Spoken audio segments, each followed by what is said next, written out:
If they're saying this guy's 12, okay. He's like 18. Something pretty neat. We are going back to the world of Avatar, The Last Airbender. Um, David, I think I know your thoughts on this, but I'll jump with saying I quite enjoyed season one. In terms of an adaptation, I think I think it was missing certain aspects of the show, of the original show, and that's gonna happen. I mean, you're transitioning mediums from animation to live action. There's gonna be some you know, misconnections there.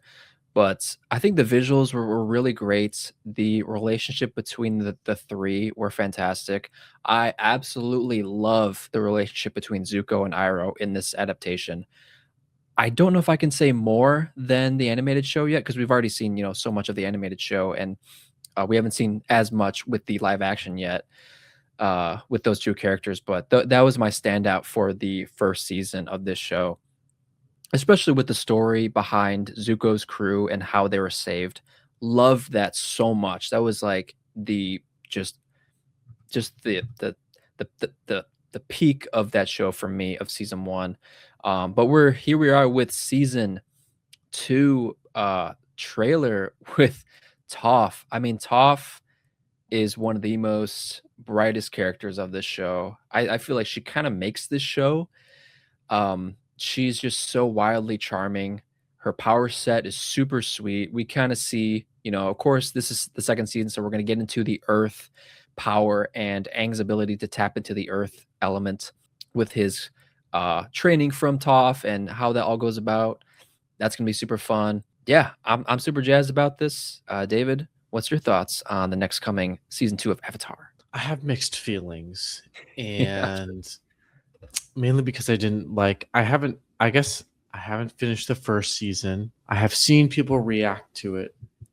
I remember watching the opening scene of the first season and being like, wow, this looks pretty good. Yeah. And it's funny that I thought that because I then was seeing people's reactions to the season, and they said, "Yeah, the opening scene's the best scene of the season." I'm like, "Wait, what?" I even forgot what the opening scene was. I think it was like with an Earthbender like breaking into the Fire Nation or something like that. Oh, okay. It was yeah, something along those lines. I didn't like Sokka in the first few episodes. Hmm. Sokka is notoriously like a sexist person. The reason why he is sexist is because he then like learns and transforms into a not sexist person, Mhm. but they just start him out as like not that way.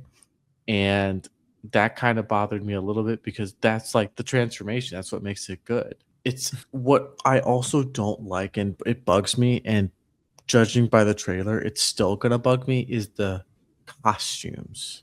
Really? Yes, they look like Cosplay? polished. Oh. It looks like it looks like something someone wears on Halloween. It looks so polished. It doesn't look worn. And again, adapting the medium is tricky because like in the animation, like it doesn't have to necessarily look that way because like it's an animated Yeah. show. But in live action, it feels off to me. It feels like it's just perfectly polished. Like even the characters like skin, it feels like Mhm. very just like Yeah. perfect. I Yeah, don't I know. mean, yeah, I will say even like like right there with Toph, like her skin looks super clean.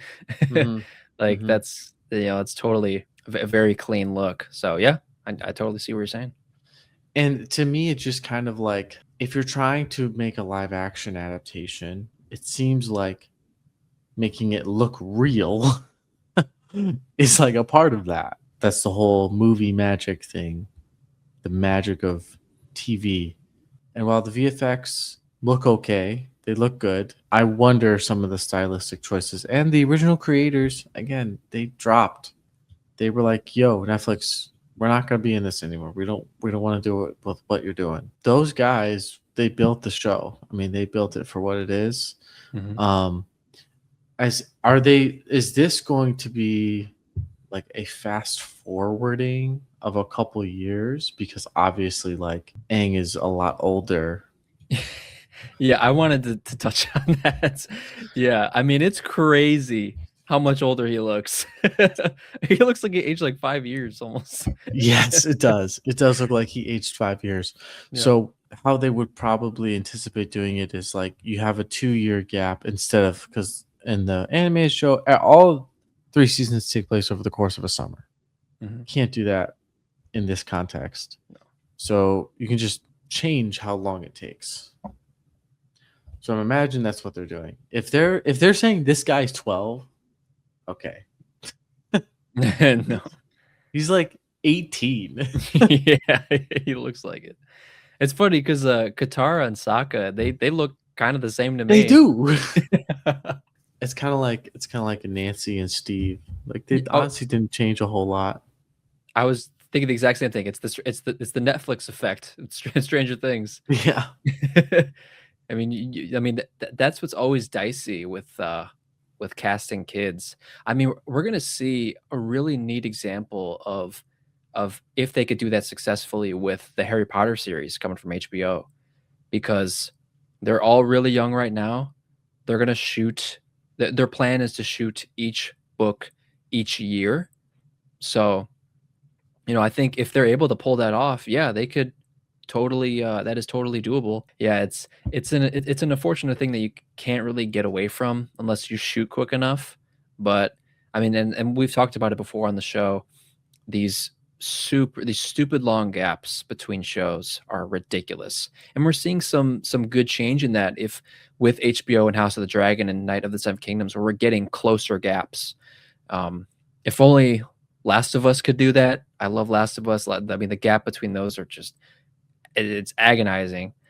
And Welcome to Derry is ending, and I'm pretty sure we're getting another season of that. So hopefully that doesn't take another 3 years. That's a very interesting thing to touch on. But David, you got any final thoughts on Avatar? I might get around to it. Honestly, probably not going to see it when it comes out.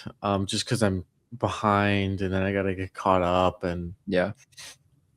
so I guess, I mean, I know what happens in Avatar: Last Airbender, the animated show. Is the end of the first season the end of book one, season one in the Yeah. animated show? Yeah. Pretty much. Okay. So maybe I could honestly jump into it. Maybe I could. Also, something that I just, after you're showing the clip here, Mhm. that I guess I didn't watch the show, so I don't really know. But Azula doesn't look menacing.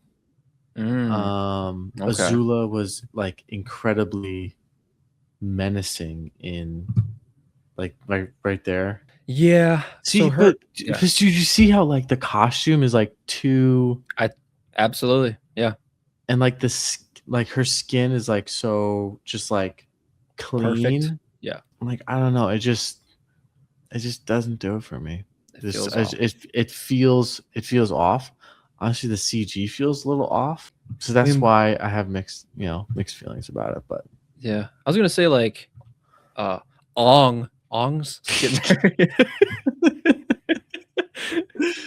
Oh. Aang's skin, right, right there looks a little more worn, a little bit.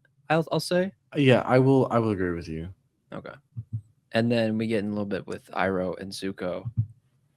They look a little more as well. So yeah, so maybe it's like a lack of consistency with some certain characters and their outfits. I I totally, I guess the totally see the what you're saying. argument you could make is, well, Zuko and Iroh are basically living on the run, Absolutely. and Azula is living in the Fire Nation, and she's like a princess, and Mhm.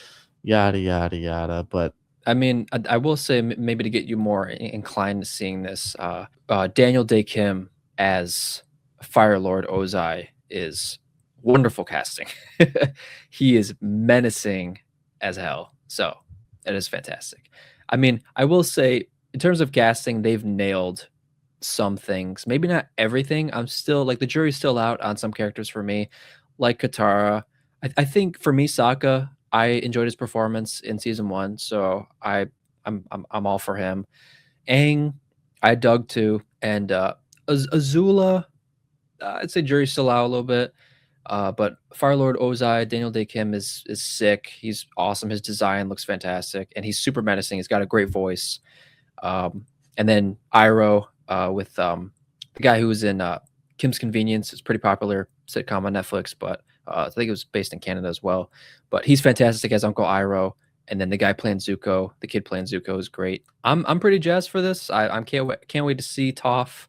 She is one of my favorite characters, maybe my favorite character from the original show. She was always so funny, so charming, so witty with the way they wrote her. So super jazzed for that. Let us know if you guys are excited for season 2 of The Last Airbender on Netflix.